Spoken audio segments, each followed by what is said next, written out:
Satu angka yang ramai dibicarakan di 2024 kemarin. Berapa yuk? 271 T. Bahkan Jeremy Pauline tuh membuat video tentang kalkulasi 271 T dibagi 6 tahun penjara itu sebulannya berapa penghasilannya. Banyak banget kan? Kalau kita nih kerja lurus-lurus aja nih kayak gini ya, nggak akan kekumpul segitu. Mau jadi simpenan 10 gadun juga kayaknya nggak akan kekumpul. Sedangkan di sisi lain ada kasus nenek Asyani yang dituduh mencuri 2 batang kayu jati untuk dibuat tempat tidur dan dihukum penjara 1,5 tahun dan denda 500 juta rupiah. Padahal si nenek ya mengaku kalau kayu itu ditebang suaminya di lahan miliknya sendiri 5 tahun lalu. Wah, netizen ngamuk dong jadinya. Kok timpang banget nih dengan hukum tersangka korupsi 271 T yang cuma 6,5 tahun penjara. Hai guys, balik lagi di channel Nai. Hari ini kita bakal bahas kasus yang lagi viral banget di tahun 2024 kemarin dari dunia tambang timah. Yap, ini tentang Harvey Mois, suami dari Princess Disney Indonesia Sandra Dewi, dan ada juga hubungannya dengan Crazy Rich Pantai Indah Kapuk Helena Lim. Skandal mereka ini tuh gak kaleng-kaleng karena katanya negara kita tuh sampai rugi 300 triliun. Jadi gak cuma 271 T guys. Pernah gak sih kalian lihat duit sebanyak itu? Kita sih sejujurnya belum pernah ya bun. Jadi mari kita aminkan, semoga semuanya kita nih nanti punya duit sebanyak itu di rekening ya. Amin, amin. Nah langsung aja kita akan bahas tuntas semuanya. Jadi seperti biasa, mari kita mulai. Jadi sebelum mulai masuk ke kasusnya, aku bahas dulu mengenai tambang-tambang ilegal di Bangka Belitung. Diketahui ya, di Bangka Belitung ini banyak banget tambang liar yang gak punya izin resmi, tapi mereka tetap nambang dan hasilnya ternyata banyak banget. Dan katanya tambang ilegal ini tuh sulit banget diberantas karena dia tuh kayak nyamuk gitu loh. Dipukul, ada lagi, dipukul lagi, muncul lagi. Jadi emang banyak di sana. Nah kenapa sih tambang-tambang ilegal ini perlu diberantas? Nih aku jelasin ya. Karena dampak dari tambang ilegal ini tuh banyak banget.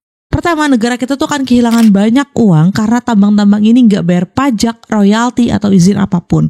Uang yang seharusnya masuk ke kas negara hilang gitu aja. Dan kedua, tambang ilegal itu menyebabkan kerusakan lingkungannya yang parah. Hutan akan digunduli, tanah jadi nggak subur, dan air tercemar karena limbah dibuang sembarangan. Akhirnya masyarakat sekitar tuh akan kena dampaknya di mana tanah nggak bisa dipakai bercocok tanam dan air jadi nggak aman buat diminum. Nggak cuma itu, tambang ilegal juga sering nggak peduli sama keselamatan kerja. Pekerjanya sering dieksploitasi, nggak ada perlindungan, dan rawan kecelakaan. Dan secara ekonomi, tambang ilegal ini bikin persaingan nggak sehat karena mereka bisa menjual hasil tambang lebih murah tanpa harus bayar biaya resmi. Akibatnya, tambang-tambang yang taat aturan jadi rugi besar. Nah di sisi lain, aktivitas penambangan ilegal itu terjadi di wilayah izin usaha pertambangan atau IUP PT Timah Tbk di Bangka Belitung selama periode 2015 sampai 2022. Nah dalam periode ini beberapa direksi PT Timah Tbk termasuk Direktur Utama Mokhtar Riza Pahlevi Tabrani, Direktur Keuangan Emil Ermindra, dan Direktur Operasional Alwin Akbar, mereka tuh sadar kalau hasil biji timah perusahaan tuh lebih sedikit dibandingkan dengan perusahaan smelter swasta lainnya akibat maraknya penambangan liar. Harusnya tambang ilegal ini tuh ditindak dong sama PT Timah, yang mana PT Timah ini adalah perusahaan negara yang punya hak kelola tambang timah di lokasi itu. Tapi apa yang terjadi, bukannya ditindak, mereka tuh malah kerjasama dong. Jadi alih-alih mereka beli timah dari tambang resmi atau nambang sendiri, mereka malah beli timah dari tambang ilegal ini. Selain murah, tambang ilegal tuh juga produksi timahnya ngebut banget karena alasan sebelumnya tadi yang aku jelasin. Tambang ilegal ini kan nggak peduli sama regulasi atau aturan lingkungan. Jadi nggak ada tuh ceritanya mereka nambang sedikit karena terhambat birokrasi. Jadi kalau tambang resmi lagi seret pasokan, tambang ilegal jadi solusi instan untuk memenuhi kebutuhan. Nah emang kenapa PT Timah tuh nggak beli dari tambang resmi aja? Alasannya tambang resmi tuh sering kali nggak cukup produksi buat memenuhi kebutuhan. Kenapa? Karena kan tambang resmi harus mengikuti aturan dan regulasi ketat soal lingkungan, bayar pajaknya mahal, dan punya biaya operasional yang tinggi. Kalau tambang ilegal, mereka mah santai aja, kan mereka nggak mikirin aturan. Akibatnya tambang resmi tuh kalah bersaing dan PT Timah pun kesulitan dapat pasokan dari sumber yang sah. Nah balik lagi, jadi apa sih yang dikorupsi sebenarnya? Jadi kan tadi mereka tuh beli timah dari tambang ilegal yang lebih murah, tapi laporannya tuh mereka beli dengan harga yang sama atau bahkan lebih tinggi dari tambang resmi. Jadi misalnya ya, dia beli timah aslinya tuh harganya 5.000, tapi kalau di tambang ilegal harganya tuh cuma 3.000 doang. Nah 2.000 tadi itu yang dikorupsi. Cuma ini kan pembelian jumlah besar ya saya, jadi nominalnya pasti gede, nggak cuma ratusan ribu. Nah selisihnya ini yang akan masuk ke kantong mereka-mereka. Cuma kan kalau tiba-tiba ada masuk uang dengan jumlah besar nih ke kantong para pejabat PT Timah, pasti akan mencurigakan dong. Nah disinilah peran pihak-pihak lain masuk, termasuk Harvey Mois, suami dari Sandra Dewi. Harvey Moise, suami dari artis Sandra Dewi, ternyata bukan sekedar pria keluarga yang terlihat sempurna di depan publik. Dalam kasus ini, Harvey berperan sebagai jembatan emas atau istilah lainnya calo kali ya, antara tambang ilegal dengan PT Timah. Jadi dia tuh tahu betul kalau ada tambang ilegal yang menghasilkan timah tanpa izin.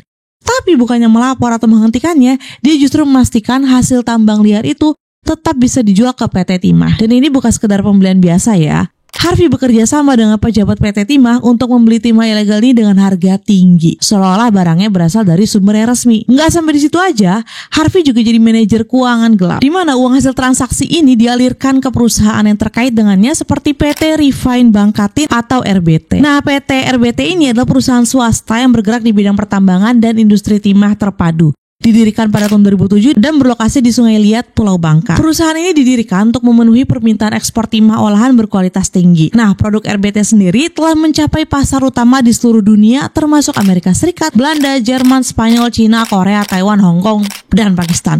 Pokoknya perusahaan itu gede gitu ya. Nah, balik lagi. Jadi Harvey dan Direktur PT Timah menyamarkan aktivitas tambang ilegal ini seolah-olah ada sewa peralatan pemrosesan timah. Padahal uang diterima oleh Harvey ini dipakai untuk berbagai hal, mulai dari mendanai operasional tambang liar, bayar pekerja tambang, hingga melobi pihak-pihak tertentu agar tambang ilegal ini tetap berjalan lancar. Kalau ada yang nanya, ini tuh uang dari mana? Harvey udah punya jawabannya, yaitu dana CSR atau tanggung jawab sosial perusahaan. Padahal sebenarnya itu cuma kedok buat menutupi aliran dana ilegal. By the way, dana CSR itu seperti dana sosial yang emang dialokasikan oleh perusahaan untuk bantu-bantu masyarakat sekitar. Misalnya nih, membangun sekolah, klinik, atau fasilitas umum di wilayah operasional perusahaan. Atau bisa juga kayak ngasih kampanye pengurangan sampah plastik, atau beasiswa, atau bentuk korban bencana alam, atau mendanai pelatihan keterampilan gitu untuk masyarakat. Jadi kasarannya ini tuh kayak dana pencitraan perusahaan ke masyarakat gitu. Jadi warga sekitar juga kecipratan manfaatnya. Nah, balik lagi nih, kenapa perannya Harvey ini penting banget di skema korupsi ini?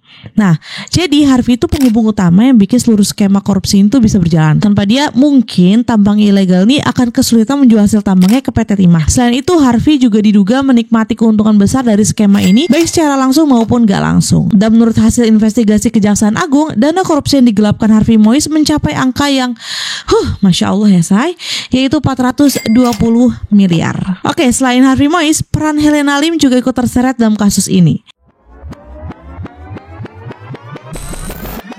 Helena Lim yang terkenal dengan julukan Crazy Rich Pantai Indah Kapuk, yang juga dikenal dengan gaya hidup mewahnya, ternyata juga punya peran penting dalam skandal korupsi tambang ilegal ini. Dia bisa dibilang sebagai bendahara utama dari seluruh alur uang haram ini ya. Nah, gimana enggak? Karena lewat perusahaan miliknya PT Quantum Skyline Exchange atau QSE, Helena jadi pengelola uang hasil pembelian timah ilegal. Uangnya nggak langsung dibagi-bagi, tapi ditampung dulu nih di perusahaan dia sebelum dialirkan ke berbagai tujuan gelap. Dari mendanai operasional tambang liar, bayar pekerja, sampai menyuap oknum biar tambang ilegalnya aman sentosa. Jadi mirip ya perannya kayak Harvey Moise juga.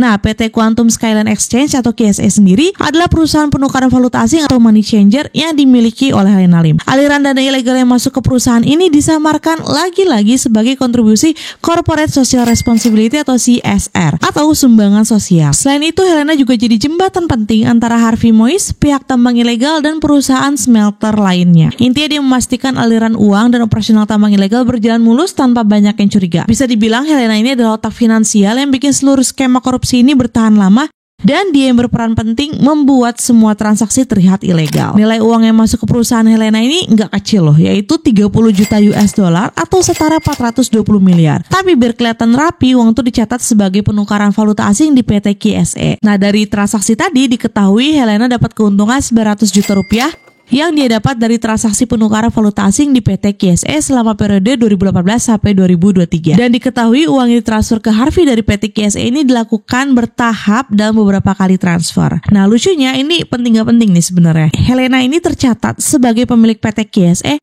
tapi namanya nggak ada di akta pendirian perusahaan. Gimana tuh? Nah, oke, jadi alur singkatnya tuh sebenarnya gini ya. Tambang ilegal dia punya timah, dia jual lah ke PT Timah. Nah, uang hasil transaksinya mengalir ke Harvey dan Helena, dan dana yang masuk itu disamarkan sebagai CSR atau transaksi ilegal, dan tambang ilegal pun tetap beroperasi. Oke, sekarang kita akan bahas kerugian yang dialami oleh negara. Kerugian yang dialami akibat kasus korupsi pengelolaan timah ini mencapai angka yang fantastis, yaitu 300 triliun rupiah. Nilai ini dihitung oleh Badan Pemeriksa Keuangan BPK dan tim audit investigasi Kejaksaan Agung. Tentu saja berdasarkan berbagai faktor kerugian yang melibatkan aspek finansial, operasional, dan lingkungan.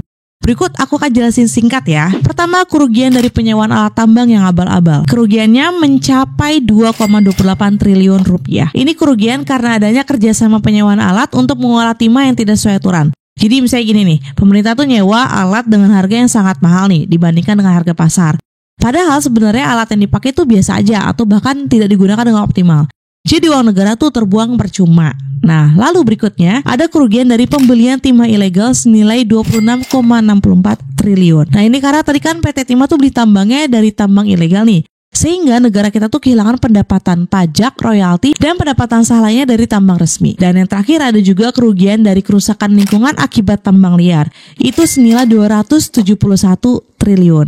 Nah, ini yang di 271T itu yang ini ya. Dimana kerusakan lingkungan yang diakibatkan kasus ini tuh parah banget guys. Bayangin aja nih, lahan seluas 170 juta hektar. 170 juta hektar itu luas banget guys.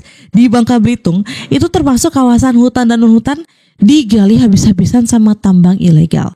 Jadi karena aku jelasin di awal ya, penambangan ilegal ini mereka kan tidak memperhatikan regulasi atau aturan lingkungan kan. Maka hampir pasti akan merusak alam seperti mencemari air, menghancurkan hutan, dan membuat lahan menjadi tidak subur. Nah, untuk memperbaiki atau memulihkan kerusakan lingkungan ini memerlukan biaya yang sangat besar.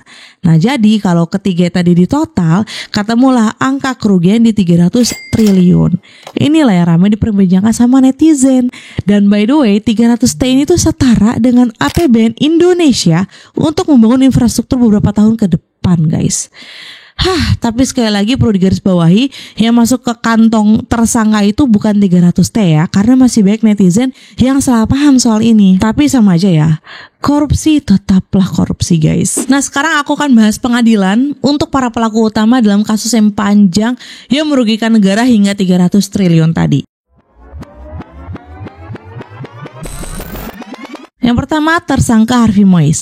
Sebelum pengadilan, beberapa aset telah disita dari Harvey Mois. Pihak kejaksaan berhasil menyita 11 bidang tanah dan bangunan yang tersebar di Jakarta Selatan, Jakarta Barat, dan Tangerang. Nggak cuma properti, koleksi kendaraan mewahnya juga ikut disita, mulai dari Ferrari, Porsche, Rolls-Royce, Cullinan, Lexus, hingga Toyota Velfire. Belum lagi barang-barang mewah lainnya seperti 88 tas bermerek, 141 perhiasan, logam mulia, dan uang tunai lebih dari 13,5 miliar, plus 400.000 US dollar atau senilai 6,4 miliar. Ya Allah, uang cash semua itu ya Allah. Nah, Harvey selaku suami dari Sandra Dewi ini menjalani sidang perdana di 14 Agustus 2024 di Pengadilan Tindak Pidana Korupsi, Jakarta. Jaksa menuntutnya 12 tahun penjara, denda 1 miliar rupiah, dan uang pengganti 210 miliar rupiah. Tapi pada 23 Desember 2024, Majelis Hakim memutuskan hukuman lebih ringan, yaitu 6,5 tahun penjara, dan tetap dengan denda 1 miliar rupiah plus kewajiban membayar uang pengganti 210 miliar. Hukuman inilah yang bikin netizen tuh kecewa karena dianggap nggak sebanding dengan kerugian negara. Dan belum lagi dengan adanya diskon hukuman penjara yang mungkin akan kurang dari 5 tahun bebas nih dia. Nah, by the way diketahui juga vonis ringan ini tuh didasarkan pada penilaian hakim yang mengatakan bahwa Harvey ini tidak memiliki peran dominan dalam kasus ini. Ia dianggap hanya membantu rekannya dalam kerjasama dengan PT Timah Tbk tanpa memiliki wewenang pengambilan keputusan. Selain itu, selama persidangan Harvey dianggap bersikap sopan dan karena ia memiliki tanggungan keluarga serta belum pernah dihukum sebelumnya, hakim berpendapat bahwa tuntutan 12 tahun penjara terlalu berat jika dibandingkan dengan kesalahan yang dilakukan oleh Harvey. Menimbang bahwa tuntutan pidana penjara selama 12 tahun terhadap diri terdakwa Harvey Mois, Majelis Hakim mempertimbangkan tuntutan pidana penjara tersebut terlalu berat jika dibandingkan dengan kesalahan terdakwa. Kalau yang ini gimana menurut kalian? Komen di bawah ya. Lanjut ke tersangka kedua, Helena Lim. Crazy Rich Pantai Indah Kapuk ini atau Helena Lim juga ikut disita asetnya. Kejaksaan menyita 6 bidang tanah dan bangunan di Jakarta Utara dan Kabupaten Tangerang. Ada juga Lexus UX 300e dan Toyota Alphard. Plus koleksi tas bermerek, perhiasan, dan jam tangan super mahal merek Richard Mille. Uang tunainya nggak main-main, ada 2 juta Singapura dolar atau sekitar 22 miliar guys. Plus lebih dari 10 miliar dalam bentuk uang tunai. Lagi, Allah, banyak banget itu.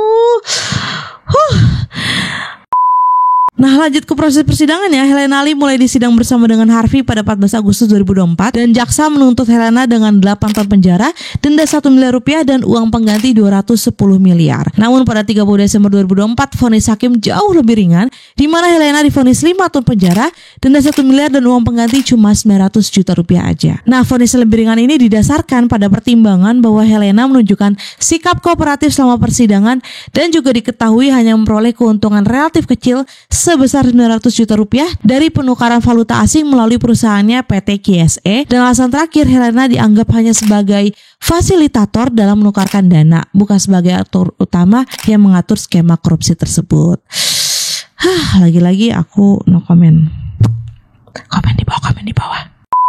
Selanjutnya, Direktur Utama PT Refine Bangkatin, Suparta, menghadapi sidang perdana pada Juli 2024. Jaksa menuntutnya dengan hukuman 10 tahun penjara, denda 1 miliar rupiah dan uang pengganti sebesar 4,57 triliun rupiah. Pada Desember 2024, Suparta divonis 8 tahun penjara dengan kewajiban membayar denda dan uang pengganti sesuai tuntutan jaksa. Tersangka keempat ada Mokhtar Riza Pahlevi Tabrani, yaitu mantan Direktur PT Timah. Ia mulai disidang pada Juli 2024 dengan tuntutan 12 tahun penjara, denda 1 miliar dan uang pengganti 500 miliar rupiah. Hasilnya pada Desember 2024 ia divonis 10 tahun penjara dengan kewajiban membayar denda dan uang pengganti sesuai tuntutan jaksa. Dan tersangka yang terakhir, Emil Ermindra sebagai Direktur Keuangan PT Timah dan Alwin Albar sebagai mantan Direktur Operasi dan Produksi PT Timah. Keduanya disidang perdana pada Juli 2024. Jaksa menuntut 10 tahun penjara, denda 1 miliar dan uang pengganti 300 miliar untuk keduanya. Vonis hakim pada Desember 2024 menjatuhkan keduanya hukuman yang sama, 8 tahun penjara dengan kewajiban membayar denda dan uang pengganti sesuai tuntutan jaksa. Nah gimana menurut kalian? Sudah sesuai kah? Coba komen di bawah ya. Nah, dari kasus ini, nama Sandra Dewi sebagai istri dari Harvey Mois juga ikut dilibatkan dalam kasusnya. Bahkan Harvey Mois itu menyatakan bahwa istrinya tuh telah difitnah, dihujat hingga kehilangan karir dan pekerjaan untuk kepentingan publisitas kasus ini. Jadi kayak dibawa-bawa banget si istrinya ini, padahal kan salahnya sebenarnya si Harvey-nya ini ya. Dan Sandra Dewi akhirnya dijadikan saksi dalam sidang suaminya, dan dalam persidangan Sandra menyatakan bahwa ia mengetahui suaminya sebagai pengusaha tambang batubara dan tidak terlibat dalam bisnis timah. Suami saya pengusaha tambang batubara. Ya, batubara. Ya. Apa kemudian timah juga? Tidak, Yang Mulia. Tidak? Tidak. Bukan. Kalau dia nanti ngaku sebagai Bukan. pengusaha timah bagaimana? Bukan. Karena sekarang yang kita periksa ini perkara timah. Iya, Yang Tata Mulia. niaga timah seperti Suami saya pengusaha tambang batubara. Ketika saya menikah, saya melakukan press con bersama teman-teman media. Saya mengatakan suami saya pengusaha batubara. batubara ya. Selain itu, Sandra juga jatuhnya mengklarifikasi kali ya. Jadi pihak pengadilan tuh menemukan adanya transfer sebesar 10 miliar rupiah ke istri bos smelter timah atau istri dari Direktur Utama PT RBT Suparta. Nah, Pak Suparta itu yang tadi jadi salah seorang tersangka. Sandra Dewi itu mengatakan bahwa 10 miliar itu adalah pinjaman dengan bunga 18% tanpa kesepakatan waktu pengembalian. Sandra Dewi juga mengaku punya deposito 33 miliar yang katanya 100% hasil keringatnya sendiri dari kerja di dunia hiburan sejak 2004. Nggak cuma itu, dia juga punya deposito 4,1 miliar di Bank Niaga hasil jadi brand ambassador selama 6 tahun. Dengan tegas Sandra Dewi mengatakan kalau semua itu nggak ada hubungannya sama uang Harvey. Termasuk beberapa properti yang turut disita adalah hasil kerja kerasnya selama ini sebagai artis. Terus soal tas branded yang disita Kejaksaan Agung, Sandra bilang itu semua hasil endorsement karena sejak 2014 ada lebih dari 23 toko tas mewah yang kasih dia tas untuk promosi. Beberapa tas bahkan udah dijual karena nggak dipakai lagi. Pokoknya dia tuh meyakinkan kalau tas-tas itu bukan dari suaminya, termasuk juga ratusan perhiasan yang disita oleh pihak pengadilan. Sandra juga mengungkapkan kalau dia dan Harvey punya perjanjian pisah harta sejak menikah, dan menurutnya Harvey cuma urus keperluan rumah tangga seperti bayar listrik, sekolah anak, dan les. Sementara itu untuk kebutuhan pribadinya, Sandra Dewi memakai uangnya sendiri. Dia menegaskan kalau dirinya itu sudah mandiri dan gak pernah minta ke suami atau orang tuanya. Tapi untuk kebutuhan saya sendiri, saya bayar sendiri, Yang Mulia. Saya wanita yang mandiri, Yang Mulia. Saya tidak pernah minta uang ke orang tua saya sejak saya datang ke Jakarta ini. Kenapa saya harus meminta uang kepada suami saya? Suami saya cukup memenuhi kebutuhan rumah dan anak saya. Tapi untuk kebutuhan saya sendiri, saya terbiasa membiayai diri sendiri. Sandra Dewi juga mengatakan dalam sidang setelah rekeningnya diblokir karena kasus ini, dia sampai harus pinjam uang ke orang tua dan adiknya untuk bertahan hidup. Sambil menangis, dia juga bercerita kalau rekening yang diblokir itu isinya uang hasil kerja keras dari endorsement dan penghasilan pribadinya selama ini. Namun momen paling emosional terjadi dalam sidang ini adalah saat Sandra menangis ketika ditanya soal anak-anaknya. Dia mengaku kalau dia tuh harus bohong kepada anak-anaknya bahwa ayahnya itu sekarang sedang wamil agar mereka tidak tahu kondisi yang sebenarnya terjadi ke ayahnya. Sandra bilang anak-anaknya sangat dekat dengan Harvey atau ayahnya dan setiap hari mereka bertanya kapan ayah mereka akan pulang. Anak saya selalu bertanya,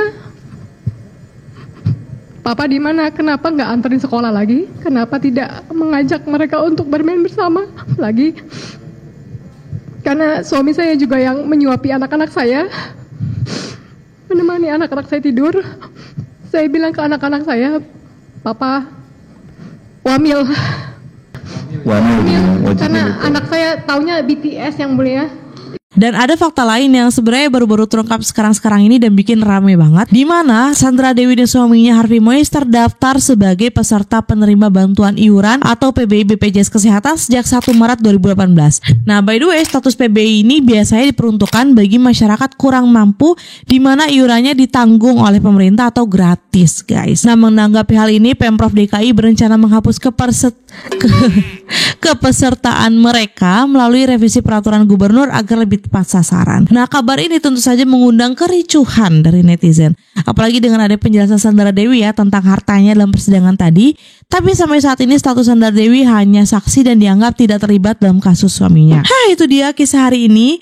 Lumayan panjang dan agak bindeng suaranya ya ternyata. Maaf ya, lagi agak kurang enak body guys. Nah, gimana menurut kalian tentang kasus hari ini? Ngeri deh, bahas uangnya udah tean bun, gede banget. Lihat 7 juta aja belum pernah kita. Sekali lagi mari kita berdoa ya. Ya Allah, semoga kita semua bisa merasakan punya uang sebanyak itu nantinya. Jalur halal ya semuanya ya. Amin. Amin Allah, amin. Nah, sekian video hari ini. Kalau ada info lain yang belum aku sampaikan, bisa langsung tulis di kolom komentar. Dan kalau ada request untuk next video, bisa banget tulis di bawah atau DM IG-ku @nadiarahmatin atau TikTok @diceritain.night. Sekian video hari ini. Semoga kalian suka dengan cara aku menyampaikan ceritanya. Sampai ketemu lagi minggu depan. Bye-bye.